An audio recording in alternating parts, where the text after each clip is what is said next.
La modélisation n'est qu'une moitié du processus de production. Un modèle, aussi beau soit-il, n'est jamais complet sans une panoplie de notations, telles que des cotes, du texte ou des hachures.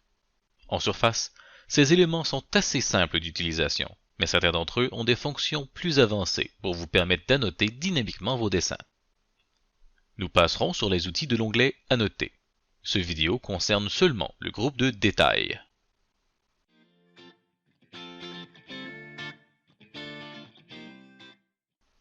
Les lignes de détail, raccourcies DL, sont des lignes qui sont uniques à la vue sur laquelle elles sont dessinées.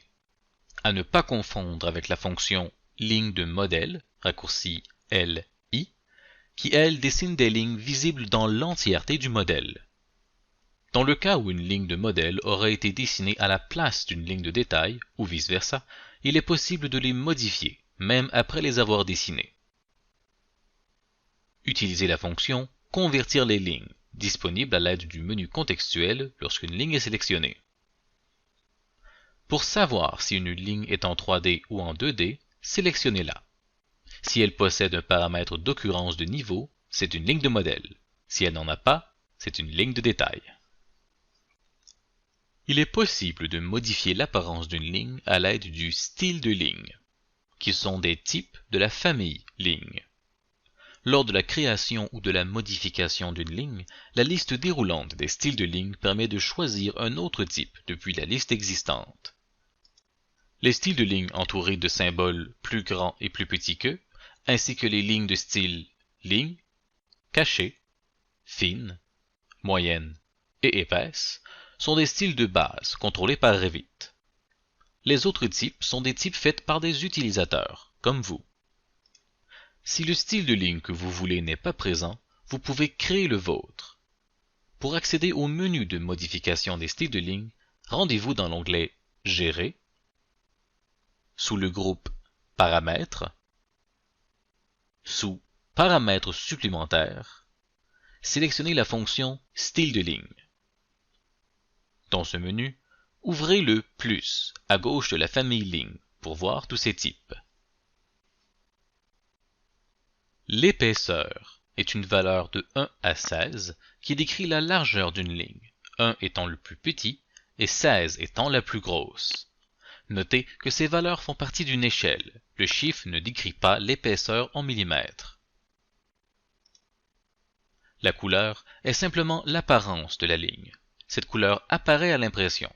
Si la ligne est de couleur pâle, elle apparaîtra grisée lors de l'impression en noir et blanc. Le motif de ligne sont la différence entre les lignes pleines, pointillées, d'axes ou autres, avec un mélange de tirets, de points et d'espaces. Votre bureau a probablement ses propres standards graphiques pour ce qui est de l'épaisseur et de la couleur des lignes. Les options de base de lignes fines d'épaisseur 1 représentent bien les éléments en élévation. Les lignes moyennes d'épaisseur 3 représentent bien les éléments coupés, alors que les lignes épaisses d'épaisseur 5 représentent bien les éléments importants et imposants, tels qu'une ligne de sol.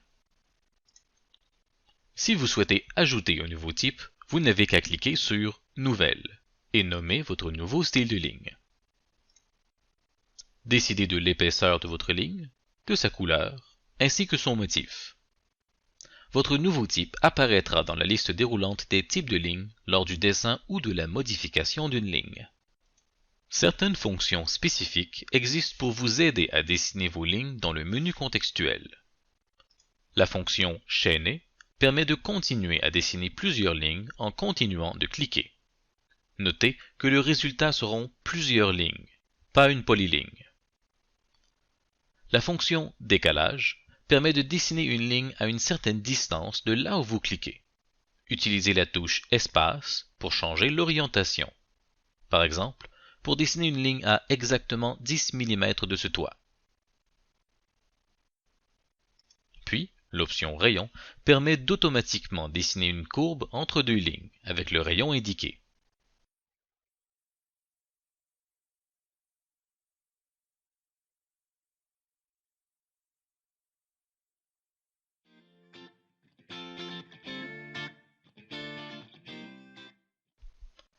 Les lignes d'isolation sont très simples d'utilisation. Essentiellement, ce sont des lignes de détail avec une représentation d'isolant en natte. Seulement deux paramètres d'occurrence sont modifiables. La largeur, qui détermine la largeur totale de l'isolation, et le rapport de courbure, qui, lui, change la dimension des arcs de cercle.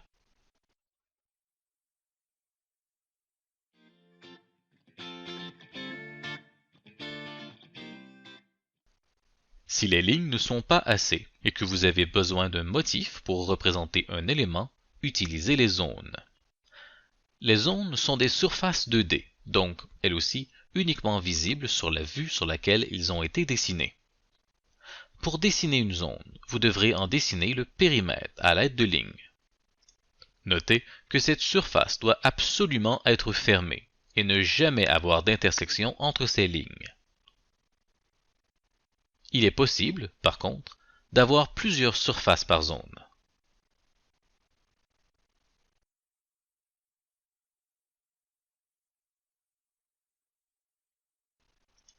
Un type de ligne supplémentaire existe, nommé la ligne invisible, qui permet à une zone de ne pas avoir de bord visible.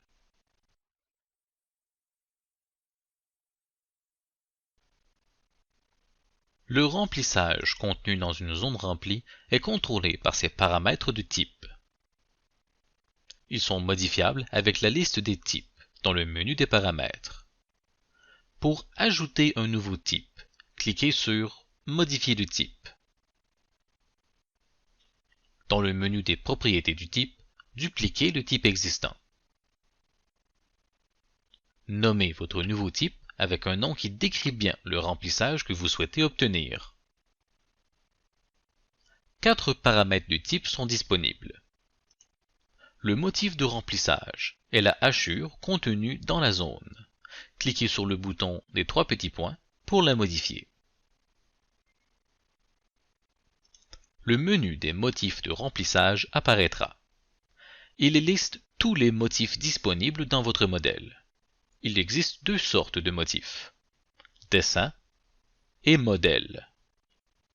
Un motif de dessin aura toujours la même apparence, peu importe l'échelle et l'orientation de sa zone, alors que les types de modèles ont des dimensions réelles et bougent dynamiquement avec les éléments. Il est aussi possible de les aligner manuellement.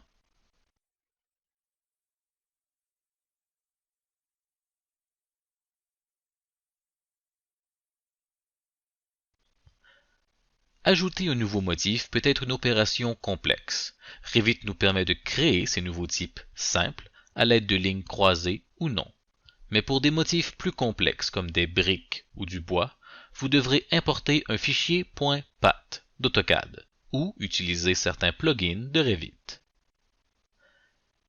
Les styles de base devraient vous offrir la plupart des éléments dont vous avez besoin pour un projet simple.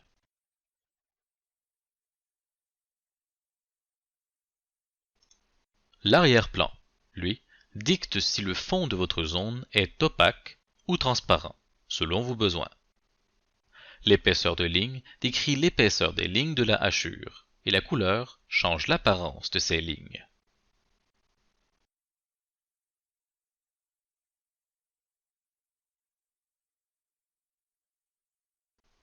Une fois dessinées, les fonctions premier plan et arrière-plan permettent de changer quels éléments seront cachés par la zone.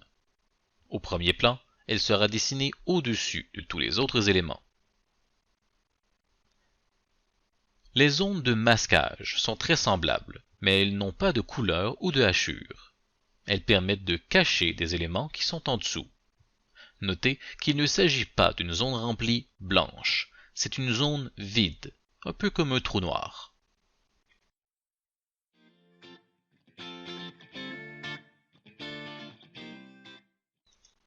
Les composants de détail sont des familles 2D de la catégorie éléments de détail.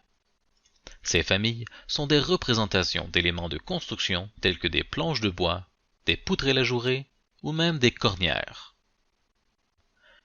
Utiliser des composants au lieu de simplement dessiner des lignes ou des zones permet de dessiner vos détails plus rapidement, avec des dimensions typiques, ainsi que d'être capable de modifier ces éléments à un seul endroit et changer toutes ces occurrences. Votre bureau possède probablement une librairie de famille d'éléments de détail. Mais si vous n'en avez pas, Revit vient avec une librairie de base contenant des centaines de familles. Celle-ci se trouve ici. Vous pouvez aussi les télécharger directement à partir du site d'Autodesk à l'aide du lien dans la description du vidéo. Pour charger une famille dans votre modèle, vous pouvez passer par l'outil « Charger la famille » disponible dans le menu contextuel des composants quand la fonction est activée. Celle-ci ouvre un explorateur Windows. Dirigez-vous vers la localisation de la famille que vous souhaitez charger.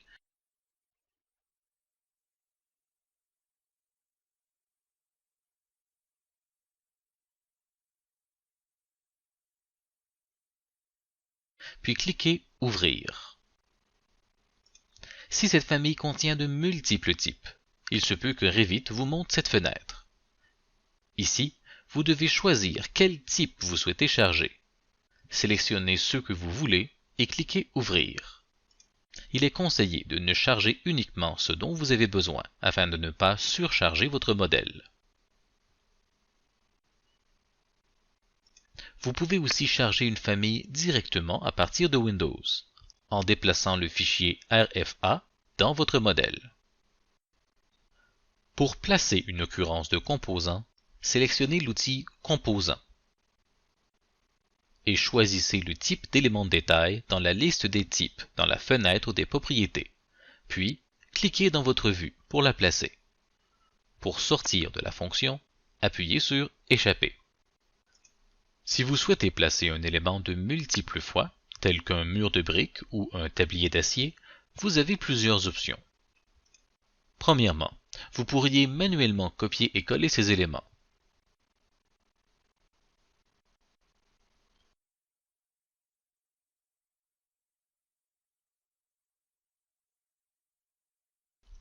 Deuxièmement, vous pourriez aussi utiliser l'outil Réseau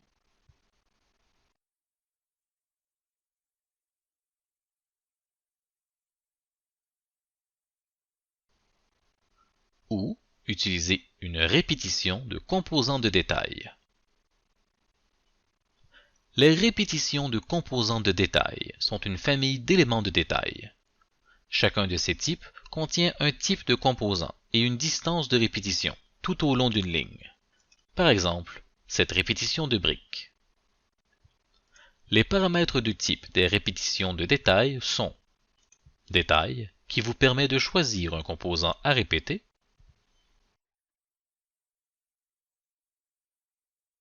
Présentation, qui détermine la distance et le nombre de répétitions selon vos besoins.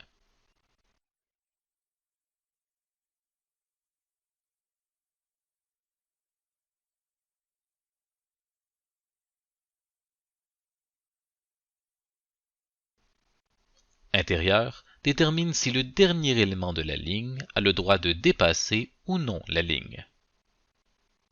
Si vous avez choisi une présentation avec une distance fixe, entrez la distance ici.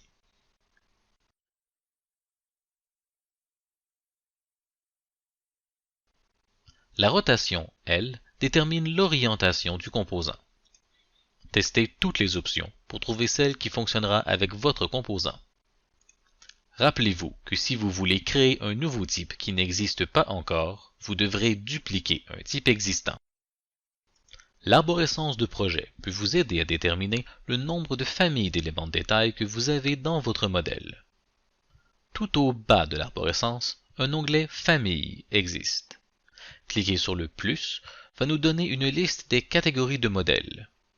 Trouvez la catégorie « Éléments de détail » et cliquez sur « Plus ».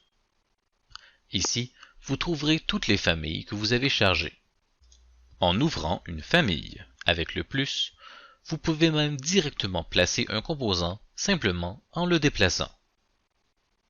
D'ici, vous pouvez aussi supprimer les types ou les familles à l'aide de l'option « Supprimer » disponible avec un clic droit sur cet élément. Si vous essayez de supprimer une famille ou un type dont des occurrences existent sur l'une de vos vues, Revit affichera une erreur vous disant que des occurrences seront aussi supprimées. Faites attention avec cette fonction. Ne supprimez une famille ou un type uniquement si vous savez sans l'ombre d'un doute qu'elle est inutile pour vous ainsi que tous vos collègues.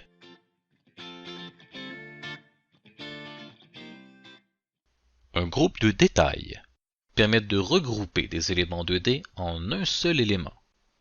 Un groupe peut contenir des lignes, des composants, des zones ou tout autre élément 2D. Pour créer un groupe, commencez par sélectionner exactement les éléments que vous voulez.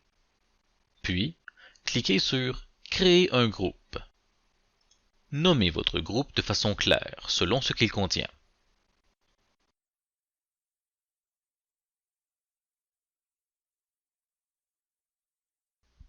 Un groupe de détails est un type de la famille groupe. Il est donc possible de copier et placer plusieurs occurrences d'un groupe qui resteront semblables quand l'un d'eux subira une modification. Pour modifier le contenu d'un groupe, sélectionnez-le et cliquez sur la fonction « Modifier le groupe ». Le fond d'écran changera pour indiquer que vous êtes en train de modifier un groupe.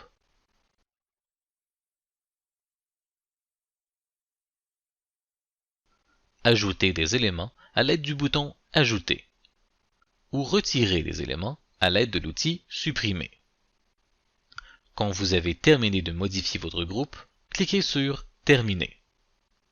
Les éléments supprimés du groupe vont simplement sortir du groupe. Ils ne seront pas actuellement supprimés dans la vue.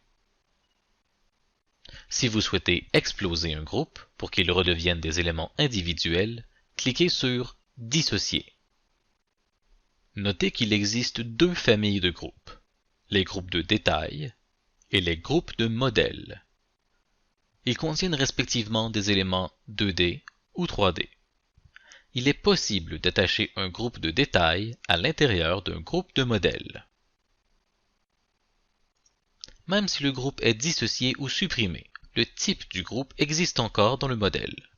Pour les voir, rendez-vous dans l'arborescence pour trouver l'onglet nommé « Groupe ». Sélectionnez la famille Détail ou Modèle. Ils contiendront une liste de tous les groupes du modèle. Comme pour les composants, vous pouvez simplement cliquer et déplacer un groupe pour le placer sur votre vue. Vous pouvez aussi les supprimer s'ils ne vous sont plus utiles. Il est bonne pratique de souvent faire la maintenance et de réduire le nombre de groupes au minimum. C'est grâce à une combinaison de tous ces outils qu'il est possible d'avoir des détails comme celui-ci, qui comprennent des lignes de détail, des zones remplies, des composants, une répétition de composants, de l'isolation et des groupes. Vous êtes maintenant assez outillé pour créer n'importe quel type de détail d'exécution à l'aide de Revit.